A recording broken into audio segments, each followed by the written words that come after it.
আসসালামু আলাইকুম everyone, welcome to my channel Sadia's kitchen with Barishal.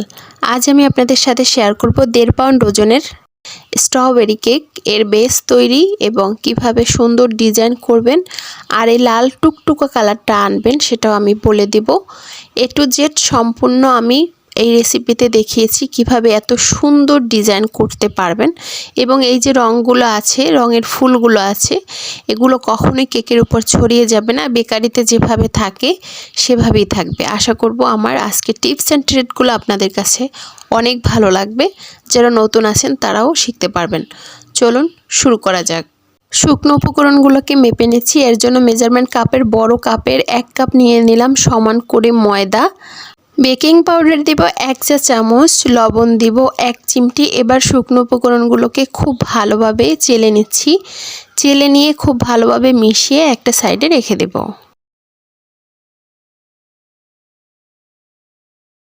রুমের স্বাভাবিক তাপমাত্রায় থাকা 3টা ডিম নিয়েছি। ফ্রিজে থাকলে অবশ্যই 1 ঘন্টা আগে বের করে রাখবেন, না হলে কেকটা যখন ফোম করবেন এবং ওভেনে দিবেন বানানোর পরে কেকটা চুপসে যাবে এই ঠান্ডার কারণে।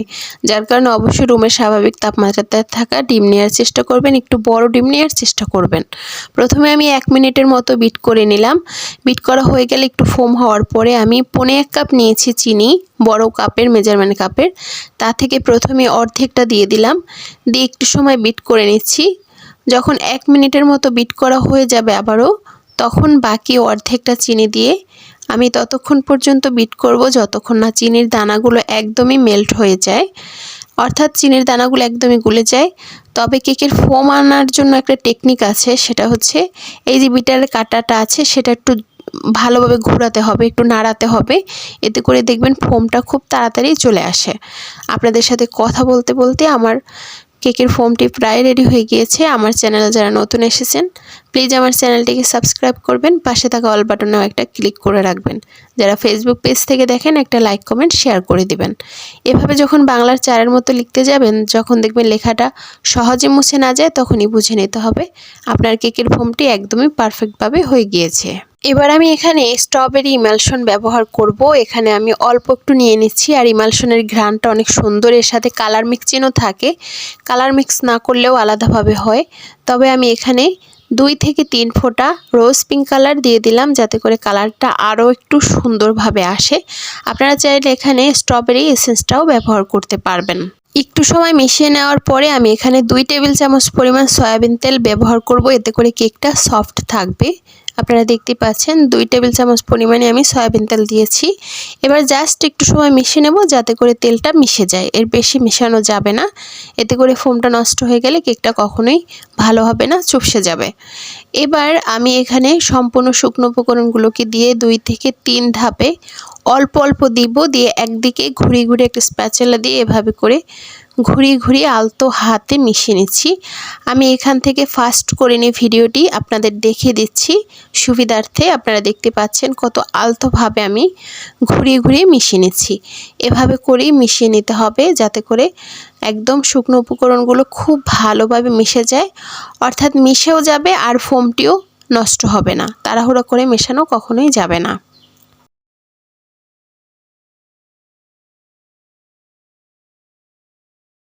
খুব ভালোভাবে মেশানো হয়ে গিয়েছে। এখানে আমি একটা 9 ইঞ্চি রাউন্ড শেপ মোল্ড নিয়েছি, তার মধ্যে একটা কাগজ একটু তেল মাখিয়ে বিছিয়ে দিয়েছি। এর মধ্যে সম্পূর্ণ বেটারটাকে ঢেলে দিব, দিয়ে ওভেনের আপ ডাউন হিট অন করে একদম নিচের তাকে রেখে 35 মিনিটের মতো এটাকে আমি বেক করে নিব। তারপর ঢাকনা লাগিয়ে বের করে ঠান্ডা করে নিব। আর আমি একটু কেকটাকে একটু ফ্ল্যাট করতে চেয়েছি, মানে বেশি হাইট করব না। যদি বেশি হাইট করতে চান 8 ইঞ্চি মোল্ড নিলেই হয়ে যাবে। একটু ফ্ল্যাট করব, তার কারণে আমি এখানে 9 ইঞ্চি একটা মোল্ড নিয়েছি। যখন ঠান্ডা হয়ে গিয়েছে তখন এভাবে করে মোল্ড আউট করে নিলাম এবং কাগজটা উঠিয়ে আমি 3টা স্লাইস করে নিব। আপনারা দেখতে পাচ্ছেন মাশাআল্লাহ কত সুন্দর হয়েছে, সুন্দরভাবে কেকটাকে সম্পূর্ণ হয়েছে। এবার আমি এটাকে ডেকোরেশন করে নিচ্ছি। আর এখানে একটা 10 ইঞ্চি রাউন্ড শেপ বোর্ড নিয়েছি, তার মধ্যে একটু ক্রিম লাগিয়ে নিলাম। আর এখানে আপনাদের সাথে একটা টিপস শেয়ার করি। অনেক সময় কেকের মাঝখানটা যত বড় কেকই বানান না কেন, বেশিরভাগ সময় একটু নিচু হয়ে থাকে। যার কারণে বোর্ডের নিচে একটু ক্রিম যদি বেশি লাগান তাহলে দেখবেন ওইটা একদম সমান হয়ে যাবে। এভাবে করে আমি হুইপ ক্রিম দিয়ে দিলাম। প্রথমে সুগার সিরাপ দিব, তারপর হুইপ ক্রিম দিলাম, তারপর এর মধ্যে কিছু ইমালশন দিয়ে দিলাম। এতে করে যে ক্রিমটা আছে মাঝখানের এতে ঘ্রাণটা সুন্দরভাবে আসবে। স্ট্রবেরি ইমালশনটাই আমি দিয়ে দিচ্ছি।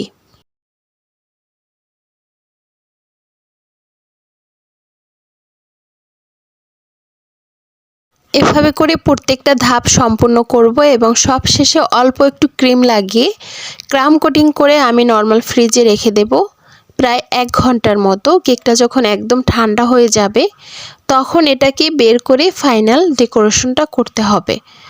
আপনারা দেখতেই পাচ্ছেন আমি অল্প একটু ক্রিম লাগিয়ে নিচ্ছি। এর কারণ হচ্ছে আপনারা যখন ফাইনাল ফিনিশিংটা আনবেন তখন যে কেকের দানা বা গুঁড়িগুলো আছে সেগুলো উঠে আসবে না, এবং অর্থাৎ আপনি যখন ফাইনাল ফিনিশিং আনার জন্য ক্রিম দিবেন সেটা খুব ভালোভাবে ধরে রাখবে এবং এটা খুব ভালোভাবে ফিনিশিং আনতে সহায়তা করবে। আপনারা দেখতেই পাচ্ছেন 1 ঘন্টা পরে আমি বের করে নিয়েছি এবং পাইপিং ব্যাগের মধ্যে একটু ক্রিম ভরে নিলাম। সেটা আমি সাইড থেকে এবং উপর থেকে দিয়ে দিব। এতে করে সব জায়গায় সমানভাবে ক্রিম লাগে এবং অল্প ক্রিমে ফিনিশিংটা আনা যায় খুব সহজেই। এভাবে করে দিলে এর সুবিধা হচ্ছে ক্রিম দেওয়া হয়ে গেলে একটা প্লেট নাইফ দিয়ে এভাবে করে একটু সমান করে নিচ্ছি।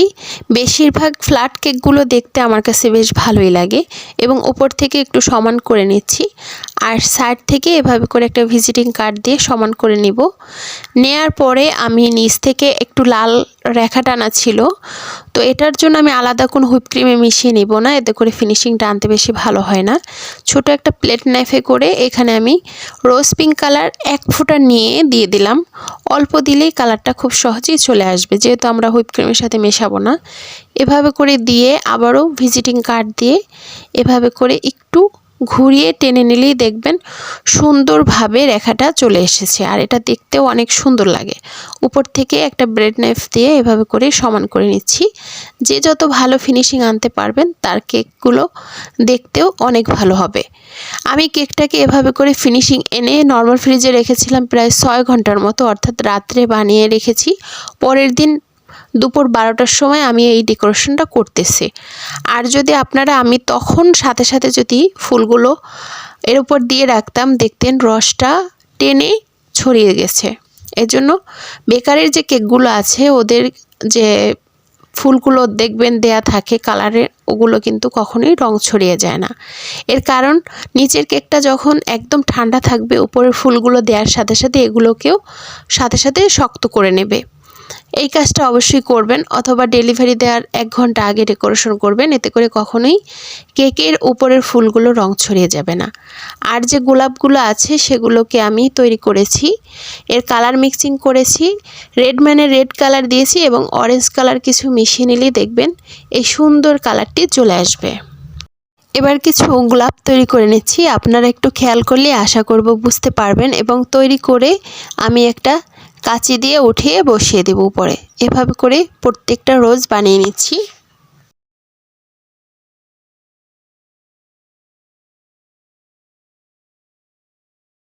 উপরে কিছু চেরি ফুলও বসিয়ে দিলাম। দিয়ে এবার আমি একটা পাইপিং ব্যাগের মধ্যে হুইপ ক্রিম ভরে নিয়েছি সবুজ কালার মিক্স করে এবং ছোট একটা ছিদ্র করে নিয়েছি।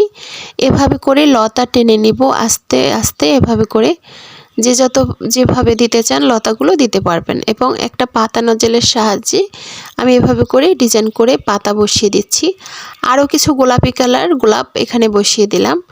তারপর ইচ্ছামতো এভাবে করে ডিজাইন করে দিচ্ছি, আর এটা দেখতে মাশাআল্লাহ অনেক সুন্দর হয়েছিল।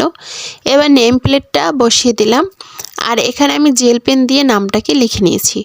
উপর থেকে কিছু আমি সুগার ফল অ্যাড করছি, এখানে দিয়ে দিচ্ছি ফুলগুলোর উপরে সোনালি কালার। এটা দেখতে আরও অনেক সুন্দর লাগবে। মাশাআল্লাহ দেখতেই পাচ্ছেন কেকটা দেখতে কতটা সুন্দর হয়েছে। আশা করব আমার টিপস অ্যান্ড ট্রিকগুলো এবং রেসিপিটি খুব ভালো লেগেছে। আজকের মতো এখানেই বিদায় নিচ্ছি, আবারও ফিরবো নতুন কোনো রেসিপি নিয়ে। ততক্ষণ পর্যন্ত সবাই ভালো থাকুন, সুস্থ থাকুন, নিরাপদে থাকুন। আসসালামু আলাইকুম।